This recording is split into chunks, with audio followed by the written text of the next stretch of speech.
여러분 안녕하십니까. 7월 11일 화요일인데요. 오늘은 지수가 40포인트 정도 그동안 좀 지지부진한 흐름에서 미국 시장의 반등으로 인해 가지고 상승으로 출발했었는데 전체적으로 그동안 조정을 보였던 2차전지나 반도체 관련주들 전체적으로 큰 상승으로 마감이 됐죠. 오늘 특징적인 종목으로 포스코 DX가 현재 포스코 DX는 오늘 뭐 거의 상한가까지 올라갔죠. 27%가 넘는 상한가, 장중에 2450원 정도까지 반등을 하고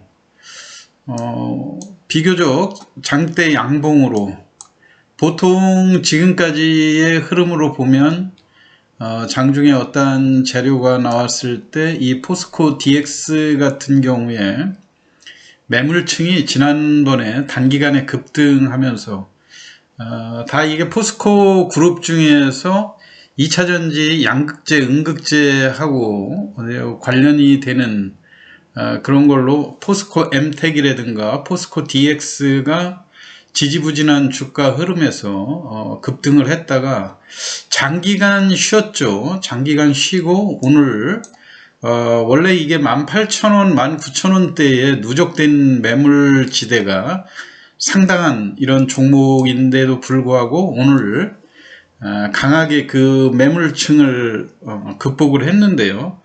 주가가 상승하게 된 배경이 오늘 일부 신문들, 특히 한국경제신문 이런 데에서 포스코 DX가 코스피로 이전을 한다. 지금 현재 코스닥 종목으로 돼 있죠. 코스닥 150 종목에 돼 있는데 시가총액이 오늘 상승을 감안을 해서 지금 현재 3조 원대까지 올라가는 그런 모습이죠. 비교적 주식 수도 1억 5천만 주나 되고 하기 때문에 오늘 하루만 시가총액이 증가한 게 약 6천억 정도 증가한 그런 모습 아닙니까? 그러면 도대체 코스피, 뭐 코스닥에 있다가 코스피로 간다고 그래서 어떠한 장점이 있길래 이렇게 회사의 주가가 이렇게 쉽게 매물층을 돌파할 수가 있었는지, 이게 이제 하나의 그 트렌드로 자리 잡을 그런 가능성도 상당히 크다고 보여지는데요. 제가 오늘 만약에 포스코 DX가 지금 현재 코스닥으로 있는데 코스피로 옮길 경우에 어떠한 기대감 때문에 이렇게 상승을 했는지 몇 가지 점에 있어서 설명을 드리는데요.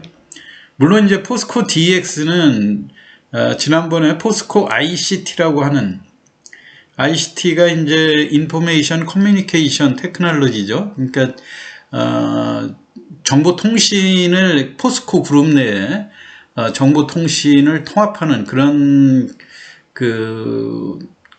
어떻게 보면 그 공장 자동화의 그런 기업으로 인식이 되는데, 이번에 사명을 포스코 DX로 바꾸지 않았습니까? 그런데 DX는 이제 디지털 통합 이런 기업으로 인해서 로봇이라든가 공장 자동화 FA 이런 쪽을 핵심 모토로 해가지고 포스코 그룹이 과거에 철강 이미지가 굳어져 있는 그런 상황에서 2차전지하고 리튬 사업에 박차를 가하면서 새로운 그 신생 그린 에너지 그룹으로 재탄생하는 이런 상황이 됐죠. 그렇기 때문에 2차전지의 그 양극재와 음극재의 자동화 시스템이 포스코에 활성화될 경우 포스코 DX가 차지하는 비중이 높아질 거다 해서 주가가 한 차례 급등을 했었는데, 급등하고 난 다음에 물론 이제 2차전지가 전체적으로 조정을 갖다가 최근에 이제 또 강하게 반등하는 이런 측면들도 있지만요.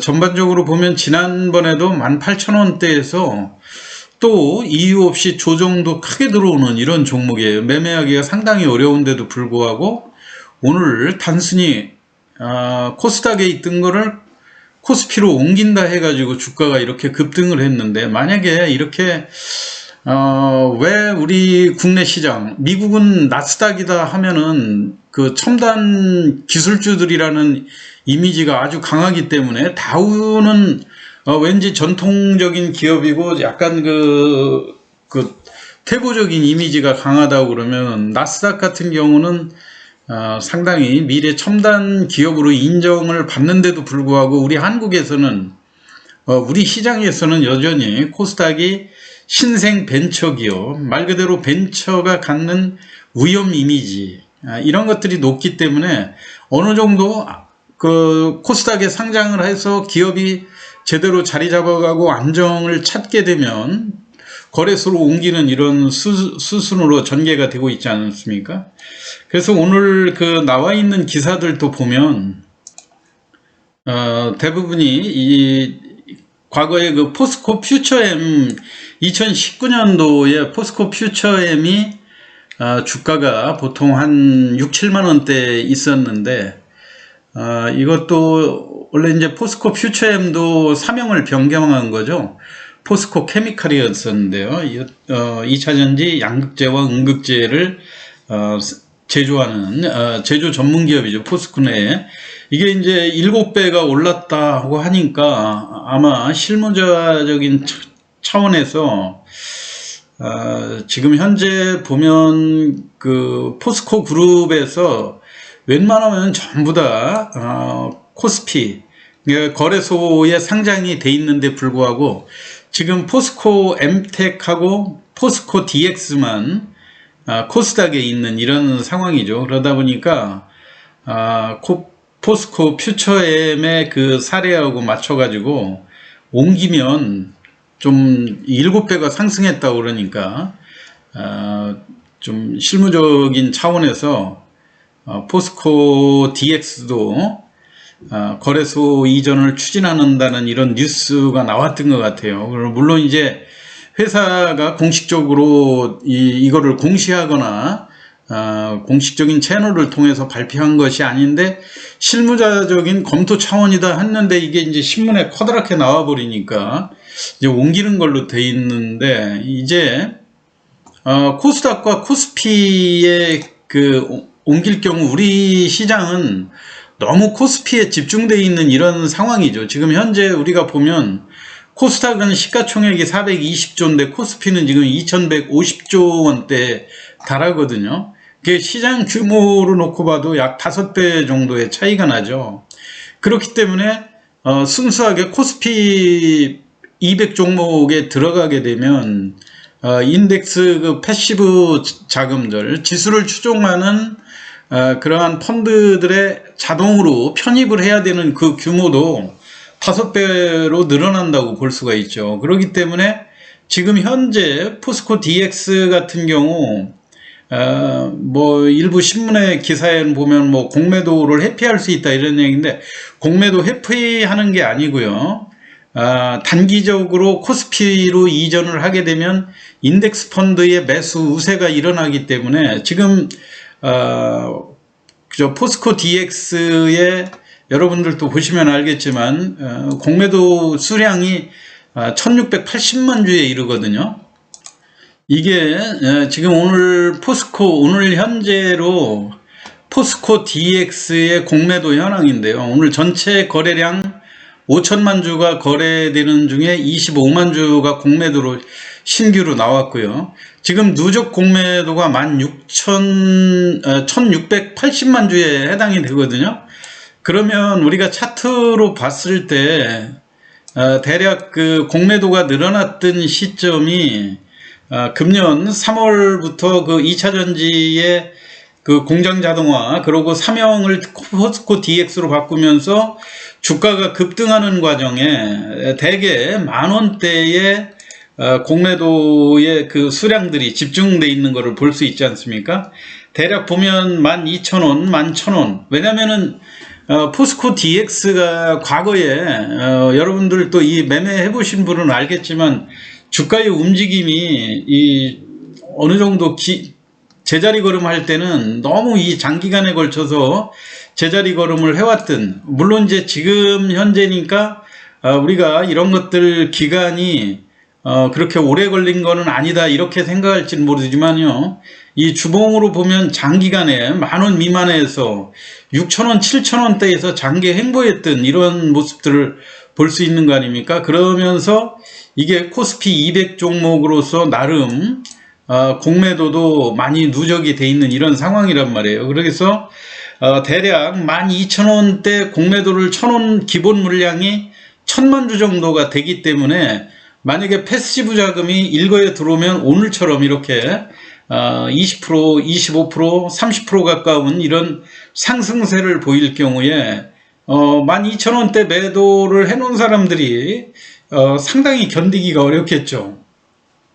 그렇기 때문에 초반에는 불가피하게 일단 상환을 해놓고 다시 또 고점에 매도 칠 그런 기회를 노릴 수가 있기 때문에, 이 패시브 자금의 그 인덱스 펀드에 편입되는 이 매수 규모가 압도적으로 우세하기 때문에 초반에 공매도에 쳤던 이 상환이 불가피하게 들어올 수밖에 없다고 하는 점.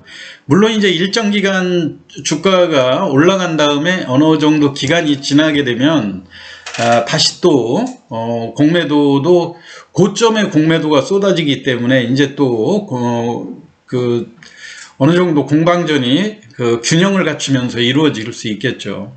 그 다음에 이제 기대할 수 있는 거는 포스코 엠텍이 오히려 주가는 먼저 시작을 했었죠. 여러분들 이 종목을 가지고 계신 분들은 잘 알겠지만요. 그리고 고점 대비 조정한 폭도 우리가 일봉으로 보면 거의 39,000원대 아주 거침없이, 물론 마찬가지로 포스코 엠텍의 상승 배경도, 포스코 엠텍이 원래는 이제 포스코 그룹 내에 철강 포장 이런 전문 기업이지만, 이 망간이라든가 알루미늄 이런 거를 이용한 합금도 연구를 하는 그런 기업 아닙니까? 그러다 보니까 만약에 리튬 사업을 할 경우에 빼놓지 않고 포스코 엠텍이 거기에 기여를 할 수 있다 해가지고 주가가 상승을 했는데, 이게 이제 코스피 200 종목으로 코스닥 150 종목으로 편입되다 보니까 포스코 엠텍도 이제 과거에는 공매도가 없어서 이렇게 쉽게 올라왔지만, 이게 공매도가 가능한 종목으로 분류되다 보니까 최근에 계속 누적적으로 포스코 엠텍도 공매도가 늘어나고 있는 이런 모습들이죠. 지금 공매도가 이제 200만 주 정도가 지금 쌓여지고 있는데요. 그렇기 때문에 한때는 주가가 3만 원을 넘어가고 4만 원을 향해서 가던 주가가 오히려 약간 좀 지지부진한 그런 흐름을 보여줬었는데, 일단 포스코 DX가 올라가면 다음에 또 거래소로 이전할 수 있는 건 포스코 그룹에서 이제 포스코 엠텍밖에는 남지 않는 거 아닙니까? 그러다 보니까 오늘 포스코 엠텍도 동반해서 6%, 1,600원. 장중에는 물론 13%까지 28,000원을 타치하고 내려왔는데요. 문제는 오늘 이 신문 보도가 나와 있기는 하지만은, 이게 회사의 공식적인 발표가 아니라 실무적인 검토 차원이었다 이렇게 이야기한 거는 다소 좀 우리가 보수적으로 봐야 된다 이런 얘기예요. 왜냐면은 실질적으로 이런 것들이 신문에 이렇게 공시가 나온 다음에, 뉴스로가 나온 다음에 곧바로 공시를 하다 보면 뭔가 소문이 미리 샜다 이런 거를 방지하기 위해서 뜸을 들일 가능성이 상당히 크거든요. 그래서 실무적인 차원에서 검토를 했다고 운을 띄워놓은 다음에 적어도 제가 볼 땐 한 달에서 2달 이상의 시간이 걸릴 가능성들이 있기 때문에, 단기 매매를 하시는 그런 차원에서는 단기 급등의 매물 소화 과정, 오늘 시간외에서도 또 다소 주춤한 흐름을 보여줬죠. 포스코 DX가 상한가가 얼마 남지 않았기 때문에 시간 외에서 상한가에 말아올릴 것 같다 이런 분위기에서 다소 하락하는 이런 패턴을 보여줬기 때문에 단기간 급등한 이 패턴에서는 좀 기간 조정이 필요할 거라고 생각이 됩니다. 여러분들 참고하시기 바라고요. 상대적으로 코스닥에 있다 거래소로 옮기는 자체도 크게 뉴스화가 되는 이런 상황이고 하니까 여타 나머지 거래소로 옮길 가능성이 있는 종목들도 오늘 에코프로를 비롯해서 많이 거론이 되지 않았습니까? 그러니까 물론 에코프로도 최근에 많이 오르긴 했는데요. 여러분들 요 점을 참고하셔서 매매를 하시기 바랍니다. 오늘 포스코 DX가 코스닥에서 코스피로 이전할 경우 어떠한 문제 때문에 주가가 강하게 움직이는지 요 점에 대해서 설명드렸습니다. 참고하시기 바라고요. 오늘 시황 마치겠습니다. 감사합니다.